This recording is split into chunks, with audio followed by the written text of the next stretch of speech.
Okay, my name is Jason Dell. I'm the Security Practice Manager for Network Solutions. I've been with Network Solutions for 17 plus years, long time. I like to start all of my presentations with this diagram. It's a tool that I like to use anytime I sit with customers to help them assess their current overall security posture. Now, I'm not going to go over this whole tool here, but if you at some point want to sit down with me and go over this tool to help you assess where you're at and where you need to be and how to get there, I will be more than happy to do so. I really very much enjoy doing that sort of thing. We will cover the first two panes here, just briefly, to give you an idea of where we're going with this, because it's very important. Anytime you need to justify security, the first thing you need to do is identify your data assets. So again, data assets are data, not necessarily systems or your method of getting to the data assets. It's the actual data that's on there. So personal identifiable information, accounts, records, intellectual property, knowledge, media, transactions, sensor data. Let's hear some other data assets. If you put that in the chat window, please, just so we get an idea of some other things to give other people an idea of what can be considered as a data asset. Yeah, good. Keep them coming while I keep going here. All right. And then your next step is to identify the risks. So these data assets can be understood by anybody in your company from the top down, right? They all know what your data assets are. It's not a technical language at all. They understand it. The risks need to be in the same type of language. What can happen to your data assets? Just to boil it down, three things: theft, damage, or ransom. Okay, and the next part of risk is, what are the repercussions if one of those above things can happen, one of those above compromises happens to your data assets, right? Repercussions, this is not a complete list. Some of the things can happen: reputation damage, image damage, service interruption, expensive remediation costs, litigation costs, loss of employment. Let's hear some other ramifications or repercussions of a compromise. I'm going to put that in the chat window. You know, what are the other negative things? Early retirement, no kidding. Yeah, revenue or a resume generating event for sure. Yes. So what else are the consequences? Anybody has any other ones in there they want to pop in the chat window? Yes. Customer acquisition, customer retention. Right. Very good. Keep them coming if you like. Loss of data, for sure. SOX, all good stuff. Keep them coming. So identity management, what connects to your physical network? Okay. Identity management initially seems like a very complex task. A lot of things going on, very complex. So like anything else, like most things, I'll say, once you take it apart into the smaller elements, it's not that difficult to understand the concept. You don't necessarily need to understand like how it's done from the technical standpoint. You just need to understand what it does. So we're going to break down what identity management is. Okay, the basics of identity management is AAA. AAA is authentication, authorization, and accounting. It asks these questions: who are you? Where are you going? And where have you been? But to be more specific, it's really, what is your identity? Here's where you can go, and here's where you have been. So what's the difference between who are you and what is your identity? You're not only your name, you're not only your credentials, your login, your password. It's also, what are you connecting with? What type of device? What attributes of the device are you connecting to? And we'll go into those in detail. And then the context of AAA, of identity management, is wired, wireless, and VPN, right? So your physical network, your LAN, your WAN, how do you get on there? Either you're plugged in to a port in the wall, either you're connected to the wireless, or you're VPNing in. So what I'll ask you now, if you could put in the chat, is what's missing here? How else can you get to your business applications besides one of these three methods? If you can answer me in the chat window, please. Cloud, and we will cover cloud in the next segment. But for identity services and AAA, that does not necessarily pertain to cloud. It pertains to your physical network infrastructure. Okay, so it's important to keep in mind that you have the right tool for the job.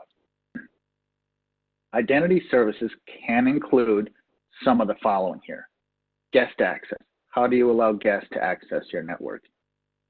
How do you securely enable wired, wireless, and VPN access? What type of devices do you allow on your network? What's the posture of those devices? Are they safe? Are they up to date on their patches? Do you have a BYOD policy? How do you permit users to access, to administer your network infrastructure equipment or systems? Okay, it may provide an alternate method of segmentation, a more granular method of segmentation. How do you contain threats, and how does it integrate with other systems? We're going to break down all of these in more detail in the following slides. So the first is guest access. So I want to say most of the time, it's generally not a good idea rather, to have open guest access where somebody only needs to come into your place, select your guest network, and they're on your network. Let's hear in the chat window from you some instances where open guest access is acceptable or desired. What type of companies or businesses? It's an easy question. Where do you really need to have guest access? For what type of companies? Restaurants, retail, food, university, hospitals. Yeah, right. Coffee shops. It may be airports, other schools, libraries, things like that, right? That are more open to the public, that have a lot of traffic coming in and out. Manufacturing, not so much. For sometimes for K-12 and for higher ed, maybe not necessarily.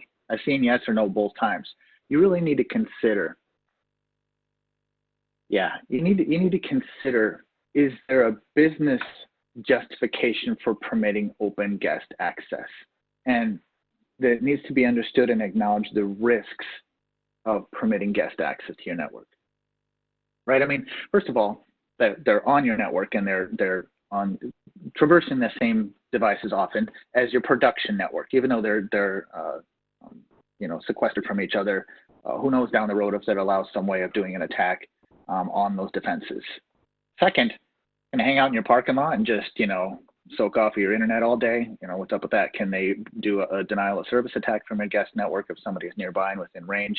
There's just a range of reasons why you would not want to do that. And so how you control that is for guest access approval. So an identity management system can be set up such that the identity services administrator can permit access as requested, or for a sanctioned sponsor can come on, get onto the network, and then somebody might have to approve them and say, you're allowed to get on our guest network for X amount of time, right? Just to control who's on and off your network. And so it doesn't, also to control that you don't just allow them on, give them the password, and then they can come back at 8:30 at night in your parking lot and jump back on the guest network. You still want to control from a granular level who has access to your guest network. It's still your physical network infrastructure, okay? Remember, any questions you have along the way, pop them in the Q&A. Next, we're going to talk about secure wired, wireless, and VPN access. So 802.1x is a IEEE standard that is meant to control wired and wireless access. Radius is a protocol that's used in many reasons, sometimes for wireless too, but oftentimes it's for VPN access. Okay, so those may rely on user authentication. So for example, an Active Directory credentials before you're even allowed physical connectivity to the network. Now, I'm not talking about application authentication. I'm talking about, are you connected to my network? You need to provide user authentication. There's a difference there. You might need to have a certificate from a trusted certificate authority on your system before you're permitted to have connectivity. You might need to be a particular type of device. You might not permit certain devices, only want to permit certain devices to have connectivity to your network. And of those devices that are connected, they might need to be compliant, right? They might need to have certain operating systems and patches, and we'll discuss some of those in the next slides. certain things. How 802.1x works, though, is there's a piece of software that runs on the endpoint called an 802.1x supplicant. And it communicates, it helps that endpoint communicate with your identity management system to negotiate these things that are listed under that top section. But if you have a device that needs to be on your production network but is not compatible with an 802.1x supplicant, for example, a printer, maybe, I don't know, wireless camera, an IP camera, some other device that needs to be on your network but is not compatible with 802.1x, then you can utilize what's called MAC address bypass, IoT, so that it can be authenticated by just a MAC address. Now, keep in mind that you can layer these controls that I'm going over. So you might say, well, I'm going to allow this certain MAC address to get on this particular segment, but it still has to pass the profile and the compliance policies, right? So, yes, we'll share the slide deck afterwards. Thanks for the question.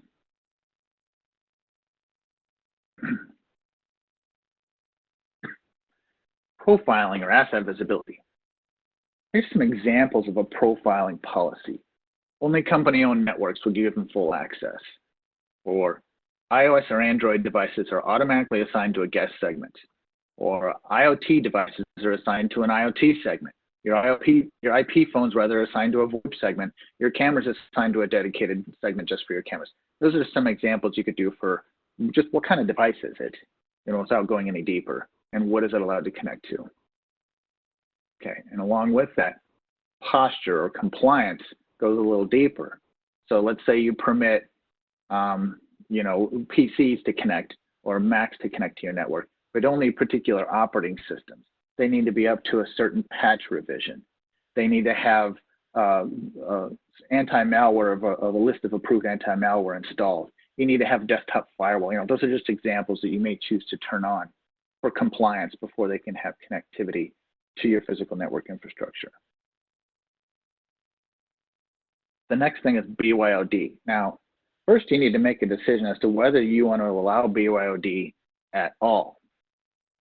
Oftentimes, it's not necessary to permit BYOD at all. So your policy may just be block BYOD devices, or they only get sequestered to the guest segment. But in certain instances, I'm thinking maybe K-12, maybe higher ed, you might permit users to bring their own device and connect to certain segments, or like non-guest segments for connectivity. And BYOD on an identity management system provides a streamlined method for registration, supplicant provisioning, and certificate installation so that you're allowed on the network as approved. And it can be done across multiple platforms. Okay. TACAX and Radius are two protocols that can be used for device administration. Now, TACAX Plus is a Cisco proprietary set of protocols that allows a little bit more security than just Radius does.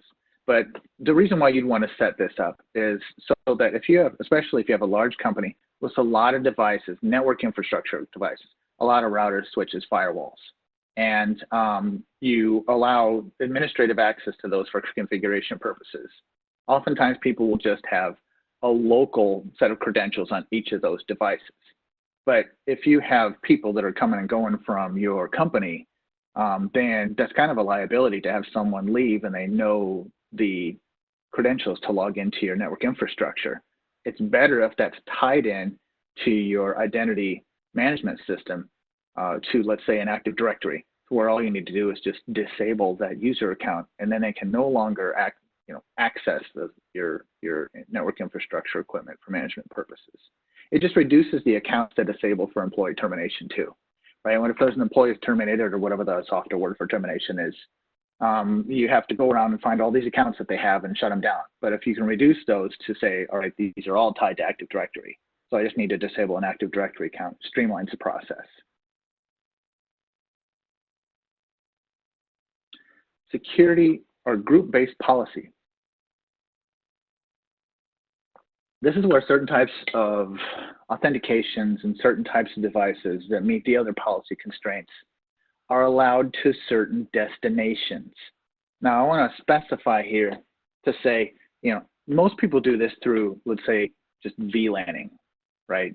If you want some other tighter or more granular segmentation, you can use some security group tags, which means when you get your authentication, let's say you, I don't know, I've never worked at the Pentagon, but let's just say, pretend like the Pentagon works like this. When you walk into the front door, they ask you who you are and they check you out, and then they feel you to make sure you don't have any, you know, weapons or whatever. They give you a tag and say, okay, you're allowed to go to rooms A, B, and C and nowhere else. Okay, so then that's where you're allowed. You're not allowed to go to any of the other rooms. That's kind of like a security group tag. But it's based not on application, but on a destination IP, or destination rather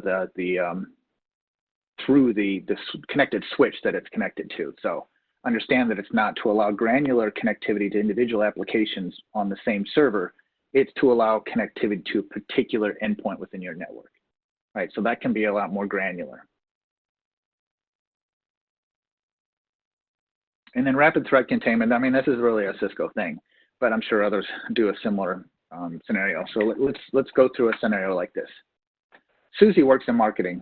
She got a laptop she brings in every day, and she plugs into the wireless network, and her, you know, it's checked out to make sure Susie logged in with her AD credentials. She's got a PC type of laptop.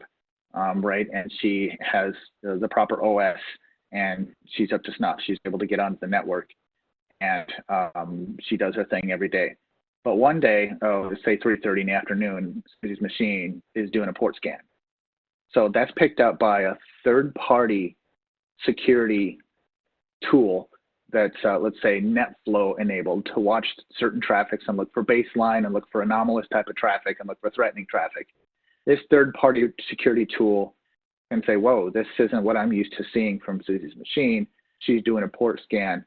So then this third-party tool can communicate with the identity management application and say, all right, I'm going to take you out of the marketing VLAN and I'm going to put you in just a remediation VLAN or a guest VLAN until you get your stuff straightened out.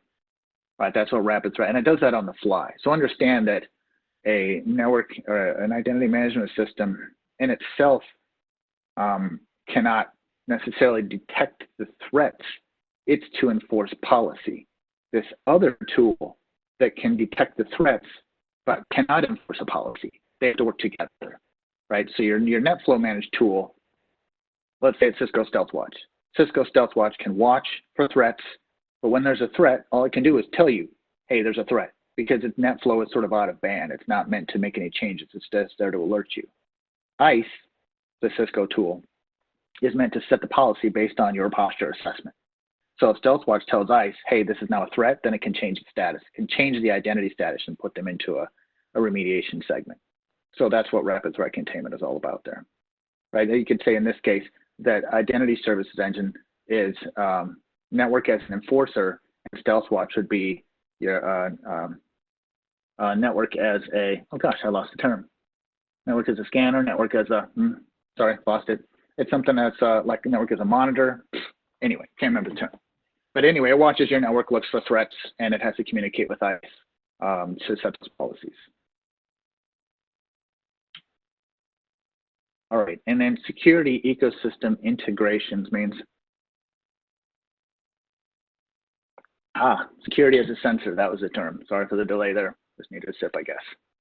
So security ecosystem integrations, what this means is that your identity management system can work with the other systems to pass contextual security information that can be useful to them.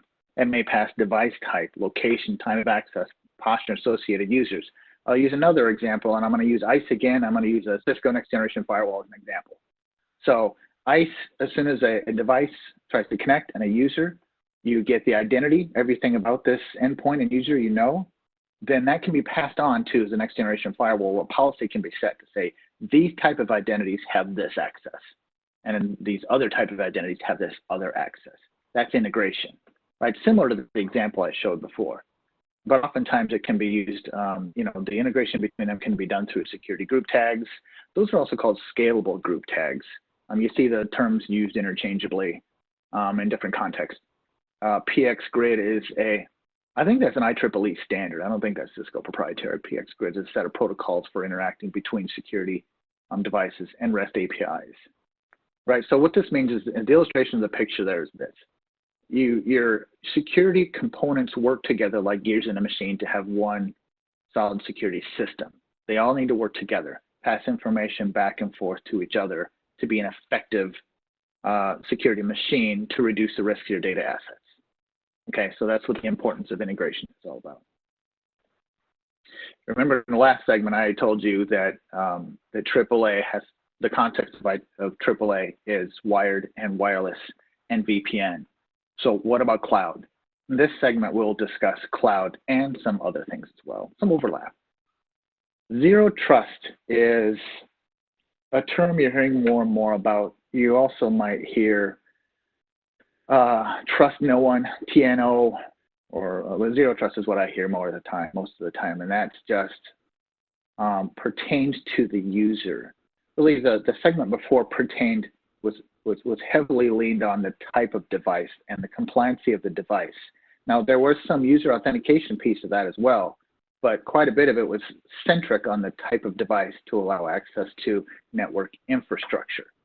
This segment talks more of the user authentication, is more centric on the user authentication and what applications it has access to. But there's also a little bit of overlap, and then we'll also talk about system access, and we'll talk a little bit about compliance here as well. So don't think that you would need one or the other of these. You kind of need both. They work together in this mixed topology that people have, where they have some cloud and some on-premise type of applications. So zero trust addresses user trust, which I just spoke of, device trust, a bit of compliancy, adaptive authentication and policy enforcement, right, and secure application and single sign-on. We'll talk about each of those here shortly. MFA, I'm sure you're all familiar with MFA. I mean, a lot of the time you'll see MFA in the form of, hey, I'm going to send you a text or a phone call back. Now, to be honest, those two are the least secure of the MFA options. So just be aware of that.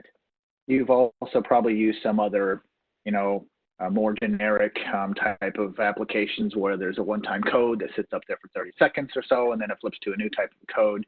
Some of you might use the hardware tokens where you actually have like a dongle or a gadget in your hand, and the code changes every so many seconds. So the most secure way of providing the authentication is an MFA push. So push is what's illustrated in that picture, where you have an app on a phone, right, that's talking securely to the back-end multi-factor authentication system. That's a secure encrypted connection, right? Why you don't want phone callback or SMS is because there's a thing called SIM hijacking, where someone can spoof your phone number and be able to answer on you. So if anybody's, a lot of that comes in play with shoulder surfing, right? If somebody is near you and they're trying to see what your credentials are, they see you log something in, and then they try to hijack your phone. MFA push, most secure. Next secure, you can use security keys, UTF, or the hardware tokens. So my example of a UTF is, you get those little gadgets, you can plug it into maybe your USB key. A couple of manufacturers have that out there, and you can plug it into rather your USB port, and when you touch them, it provides a one-time code. So that might be for your users that, let's say, they don't want to install this app on their phone because it's their personal phone, and you can't make them do it because it's their personal phone. That's fine. Then you just get them one of these little UTF devices, cheap, $50 or so, plug it into their USB port, and then they put in their username and password and touch the gadget, and it authenticates them. That's secure as well, but then of course you need to have the key. You can have some that sit permanently in the USB port, or you can have them that sit on a keychain. You can have multiple users assigned to a single port. It's flexible.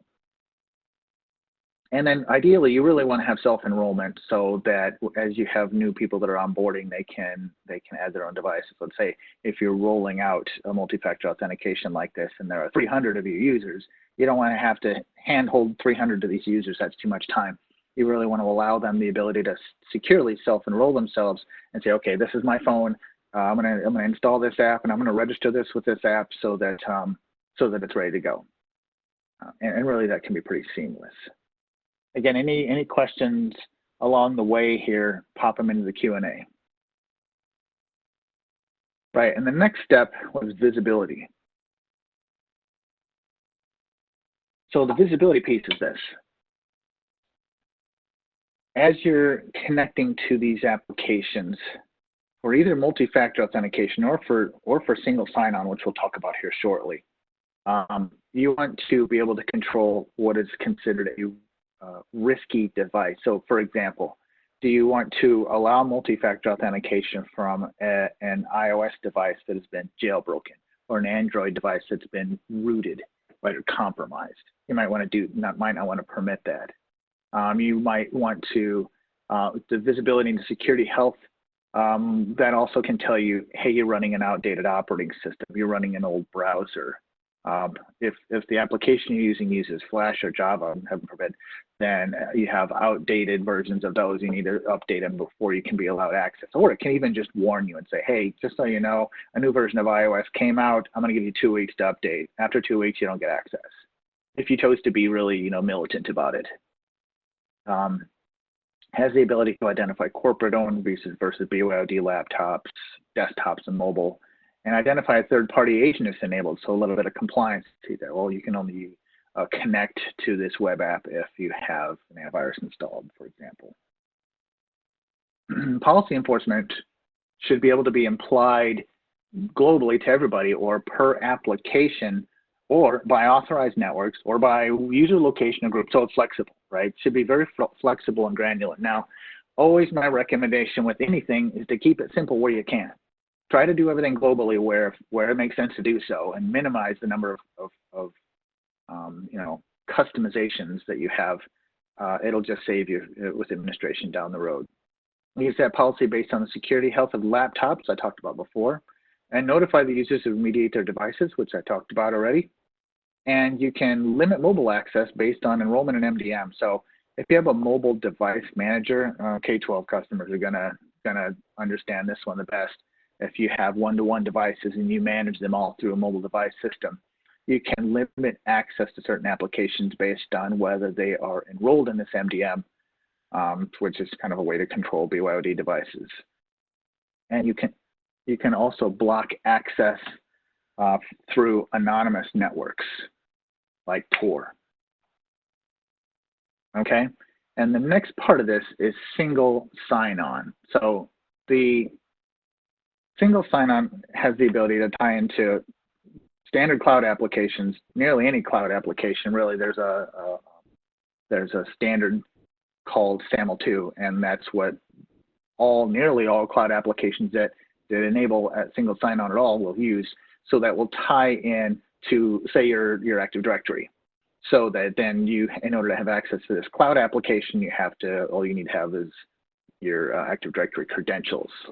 It's handy because then you might choose to publish your web applications in a portal where you log in once, put in your credentials, then you have access to all these cloud applications. Now you can layer onto that, which you really should, multi-factor authentication. So, okay, you may not need to put in your username and password for every application, but you still have to put in your push authentication for every one of these individual cloud applications. Okay, you can do it not just for known and popular cloud applications. You can integrate it with your company web applications as well. And then just to dip into a little bit of the server access, you can actually tie this into RDP and SSH if you want to log into your Windows machine or your Mac or to some Linux box or Unix box. You can tie in single sign-on so that they have to log in with their user credentials as well. And applications that are hosted in AWS, Azure, or Google Cloud. Okay.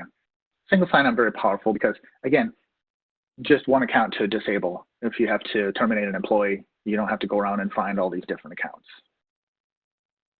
Right, very handy. And also handy for users because then they have less accounts, credentials to try to remember, right? They don't have to remember, I have a different set of credentials for this cloud apps and this other cloud app. Single sign-on, they just log in once.